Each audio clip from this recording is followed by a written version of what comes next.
రంగారెడ్డి జిల్లా మహేశ్వరం మండలం రావిర్యాలలో దొంగలు రెచ్చిపోయారు. ఆదివారం తెల్లవారుజామున రావిర్యాల గ్రామంలో ఎస్బీఐ ఏటీఎంలో దొంగతనం జరిగింది. కారులో వచ్చిన నలుగురు గుర్తు తెలియని వ్యక్తులు అత్యంత వ్యూహాత్మకంగా దోపిడీ చేశారు. ముందుగా సీసీ కెమెరాలకు స్ప్రే కొట్టి ఎమర్జెన్సీ సైరన్ మోగకుండా సెన్సార్ వైర్లను కట్ చేశారు. అనంతరం గ్యాస్ కటర్, ఇనుప రాడ్ల సాయంతో ఏటీఎంను బద్దలు కొట్టారు.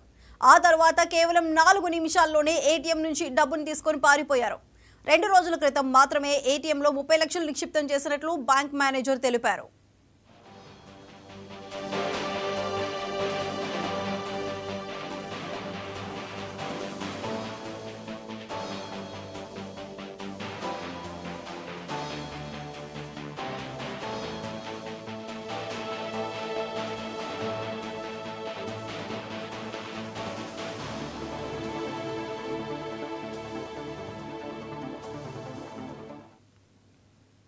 ఈ ఘటనపై సమాచారం అందుకున్న మహేశ్వరం డీసీపీ సునీతారెడ్డి, ఏసీపీ రాజు సంఘటనా స్థలానికి చేరుకొని పరిశీలనలు జరిపారు. పోలీసులు ప్రత్యేక బృందాలను ఏర్పాటు చేసి దొంగలను పట్టుకునేందుకు గాలింపు చర్యలను ప్రారంభించారు. సీసీ కెమెరాల ఆధారంగా నిందితుల కదలికలను గుర్తించే ప్రయత్నాలు చేస్తున్నారు. ఈ దొంగలు షిఫ్ట్ కారులో వచ్చి పూర్తి వ్యూహాత్మకంగా చోరీకి పాల్పడ్డారు. దాదాపు 29 లక్షల రూపాయల అపహరణకు గురైనట్లు బ్యాంక్ మేనేజర్ వెల్లడించారు.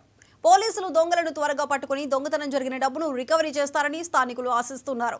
ఈ ఘటన స్థానికులను ఆందోళనకు గురిచేస్తోంది. ఏటీఎం సెక్యూరిటీ వ్యవస్థల్లో లోపాలను సరిదిద్దేలా బ్యాంకు యాజమాన్యం, అధికారులు చర్యలు తీసుకోవాలని ప్రజలు డిమాండ్ చేస్తున్నారు.